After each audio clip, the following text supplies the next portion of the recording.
as well. And we're continuing with our next of two stories to show you how also smaller hubs can do it, because there's huge potential in industry university collaboration. But the trick is how to translate that into market relevant solutions. Well, our next story will complement that. So let's welcome the researcher and project manager at FinEst Center for Smart Cities, Victoria Perilenska. Welcome, Victoria.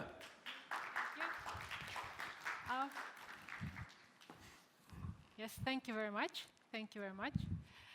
So I'm actually going to talk about the mid-sized European city, which is a capital city, but still I think it has a very high deep tech and innovation potential. So it's Tallinn. And I'm representing FinEst Center for Smart Cities. It's here. It's an institution under Tallinn University of Technology, and we are specializing primarily on smart city research, and we also have our own spin-off program for deep tech research. So we have 5 major research streams, which is smart and sustainable governance, data and AI, intelligent energy solutions, smart mobility, and natural and built environment. And we have grew from just one person in 2019 to a team of almost 50 researchers in 2025. So just about us in numbers. So we have almost 50 researchers, and today in the audience, I still see that there are quite many men in the field of deep tech. We are quite different. Half of our researchers and employees are women, and half of them are from abroad, so we are highly international. In these 6 years, we have 36 PhD students graduated, so roughly 6 students per year. We have 19 international research projects running. We have written 553 publications. We submitted 125 funding proposals, and currently we are executing 11 projects in the field of deep tech. They are up and running and generating spin-offs. And as Estonian President Alar Karis told, that we are a vivid example born from shared values, innovation and good living environment. So how actually our piloting program works? The name of this piloting program is a Smart City Challenge. So basically it's a globally unique approach in my view, because cities are able to pitch real problems, and researchers and companies have an opportunity to build these real solutions. So basically cities propose challenges, researchers and companies pitch ideas, then the best proposals are selected and piloted, and then in the end we have a licensed product or a spin-off. And the entry rule is that every Estonian city has to work in collaboration with one foreign city. So our program is already highly international by design, and we are collaborating with over 100 of cities worldwide, including US and Korea. So currently we have 6 pilot projects.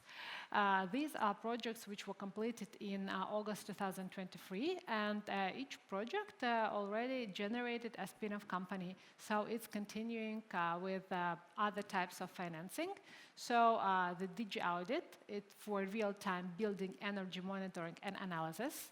Resto, for district-scale renovation scenario generation. Microgrids, it's a middleware for renewable energy use, storage, and optimization. Green Twins, it's more about the co-creation spaces in the city and the layer of digital urban innovation for urban digital twin. Autonomous vehicles, and the well-being score.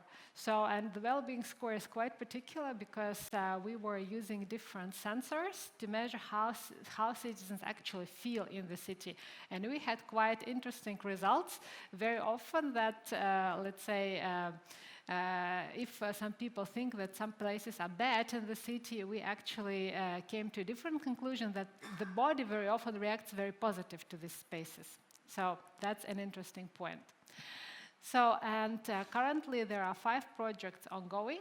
The Urban Dip, it's about monitoring the bathing water quality, and the innovation is that we can monitor basically this bathing water quality in real time. We don't need to wait a few days for the lab tests. Then we have a CitySense. We use different public transport infrastructure to gather data in the city using sensors and cameras. Reusing old buildings, it's another project. It's about reusing old buildings and their materials for new construction, thus reducing these CO2 emissions and creating more sustainable, contributing to a more sustainable construction sector.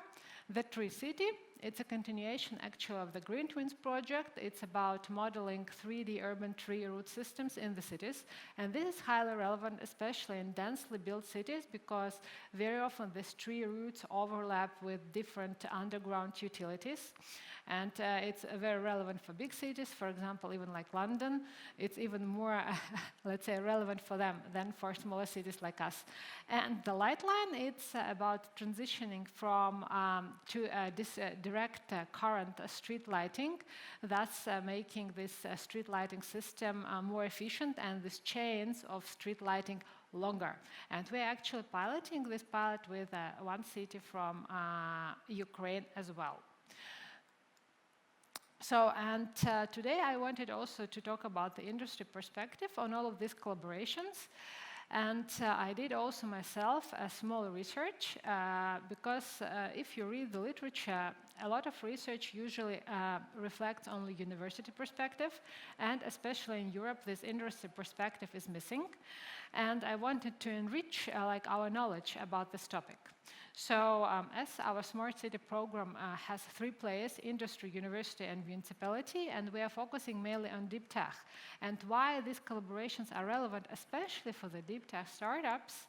So I would say because the deep tech startups need a lot of funding, like millions and years of research to develop the product until TRL 4 before any private investors or venture capital comes in. I was researching how do actually companies choose to collaborate with the university, and I came to the conclusion that a lot of companies, a lot of invitations already come through established partner networks with universities, but also many companies quite actively search for projects and partners themselves. And the 4 main pillars of how do they make a selection is the scope of activity, the goals that they want to reach with this project, if the employees are available, and if the employee competences match actually the goals of the project. And of course, TRL matters because a lot of projects, they can be in this low TRL level, and some projects can be on a higher TRL level. So it's the question if the industry partner can deliver this TRL levels during the project. So, and there are several collaboration types that also exist. I would call them limited and supportive collaboration. If we talk about limited collaboration, basically in the big Horizon projects, each partner, industry, university, city, does their own thing. Okay, they have one umbrella, but they actually don't really collaborate. And the second is supportive. It's when companies support each other in executing the project, but this support is quite limited. So, and this is very often what we see in the European EU Horizon landscape. And another more also collaboration type, I would say it's a service. So very often university does or gives some service to the industry companies, and we call it contract research. It's very popular, especially in Estonia. And vice versa, when industry through procurement does some research for the university also. And I would say that these are quite big collaboration types. But what is more interesting, it's another collaboration type which is much more rare, especially in the Horizon project. It's a partnership. It means that all stakeholders, they have complementary competences and they complement each other in creating new solutions. And this partnership can be of two types. If you have already experiencing partners, so they can of course work on their own, but very often they need some sort of facilitator. And that's where our, let's say, Smart City Challenge program comes in, because we aim to have three stakeholders, and very often industry and municipality stakeholders with no prior experience in this type of collaborations. And we, as a FINA Center, we work as a facilitator, enabling these, let's say, stakeholders to collaborate together and deliver jointly the project results.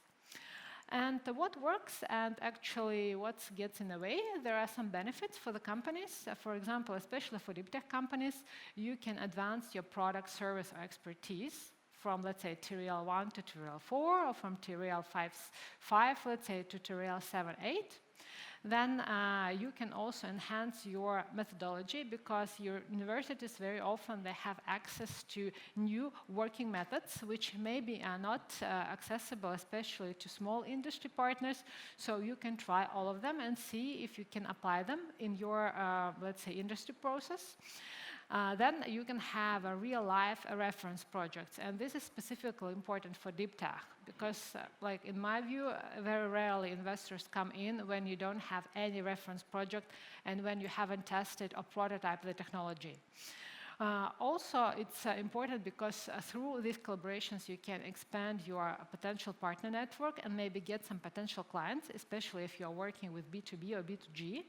And of course, you can have curiosity findings. And these curiosity findings mean that you can discover something by accident. And this is something that also happens quite often.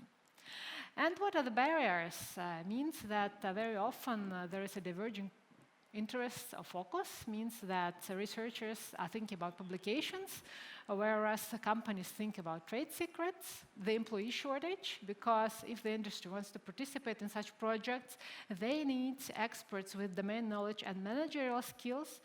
There are policy and funding limitations. For example, you need at least 10 years to develop a deep tech, but the grants are usually given for 2 to 4 years, and there are, of course, cultural differences, meaning that in some countries the perception of university is quite limited, and industry companies doesn't even know that they can participate in projects and collaborate with university.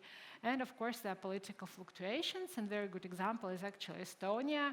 So with the radical shift in domains which are being funded, and over the course of 6 years, we have already experienced 2 funding shifts in Estonia with changing politicians. And yeah, I wanted to conclude with the call for action. Let's say if you're a deep tech company, and or if you're a wannabe deep tech company and you have a great breakthrough idea, I would really urge you to work with us. And how to do that? Define your, let's say, research agenda. What would you like to have from collaboration, and what are you willing to invest? And, the same. Okay, approach us, and we will map your agenda to the open calls and complementary consortium partners. And the third one, it's together with the consortium and a university as a facilitator, we will align on the project goals, partner responsibilities, realistic expectations, and exploitation of results, because this is something that is often missing. And we as a FINA Center can help you very much with that. So yeah, and thank you very much. And the city is the lab. Come and build with us. Thank you, Victoria, for coming to us with answers and showing that even smaller hubs has the chance, and maybe even it's a benefit rather than an obstacle. Yes. Thank you. A round of applause to Victoria. Thank you.